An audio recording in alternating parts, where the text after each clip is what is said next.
అయితే పూర్తిగా కూటమి ప్రభుత్వం బాధ్యత వహించాలి.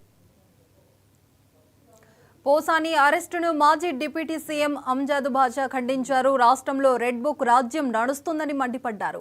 విమర్శలకు కూటమి ప్రభుత్వం తట్టుకోలేకపోతుందని, అందుకే పోసానిని అరెస్టు చేశారని అన్నారు. ప్రజల రక్షణకు కాక రాజకీయ కక్షలకు పోలీసులను వాడుతున్నారని ఆరోపించారు. ఎన్నికల హామీలను అమలు చేయకుండా వైసీపీ నాయకుల మీద కక్ష సాధింపు చర్యలు అమలు చేస్తోందని ఆగ్రహం వ్యక్తం చేశారు. మరి ఆ పోలీసులు ఆ వీడియోలు కూడా వైరల్ అవుతున్నాయి. ఆ పోలీసులు వచ్చి మేము అనంతపురం నుంచి వచ్చాము అని చెప్పి ఒక నోటీస్ కూడా ఇవ్వడం జరిగింది. నిజంగా ఆ నోటీస్ చూస్తే 27వ తేదీ అరెస్ట్ చేసినట్టుగా మరి ఆ నోటీస్లో పొందుపరచడం జరిగింది. 27వ తేదీ అనగా ఈనాడు రాత్రి 8:45 అరెస్ట్ చేశామని చెప్పి ఆ నోటీస్లో పొందుపరచడం జరిగింది. మరి ఇలాంటి చర్యలు కేవలం ఈ కూటమి ప్రభుత్వంలోనే జరుగుతాయని చెప్పి కూడా దీనికి నిదర్శనం.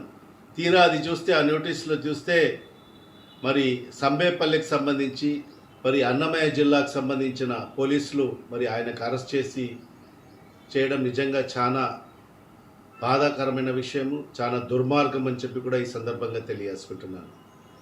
ఎందుకంటే పోసాని మురళీకృష్ణ గారు ఎప్పుడు కూడా డిబేట్లలో న్యాయపరంగా, చట్టపరంగా, మరి అదేవిధంగా ఈ ప్రభుత్వం గత ప్రభుత్వం చేసిన ఏదైతే ఉన్నాయో మరి ఈనాడు ఈ ప్రభుత్వం చేస్తున్న నిర్వాహకులను ప్రజలకు స్పష్టంగా తెలియజేస్తున్నందుకు మరి ఈరోజు ఈ కూటమి ప్రభుత్వం మరి వాళ్ళు ఏదైతే చెప్పినట్టుగానే రెడ్ బుక్లో ఏదైతే ఆయన పేరును పొందుపరిచిన తర్వాత మరి ఈరోజు అధికారంలోకి వచ్చిన తర్వాత మరి ఆ రెడ్ బుక్ పరిపాలనను కొనసాగిస్తూ మరి ఈరోజు వైఎస్ఆర్ కాంగ్రెస్ పార్టీ నాయకులను, సానుభూతి పరులను మరి అక్రమైన కేసులు బనాయిస్తూ మరి వాళ్ళను అరెస్ట్ చేస్తూ మరి వాళ్ళకు రిమాండ్లకు పంపిస్తున్న పరిస్థితి ఈరోజు మన అందరికీ కూడా తెలిసిన విషయమే.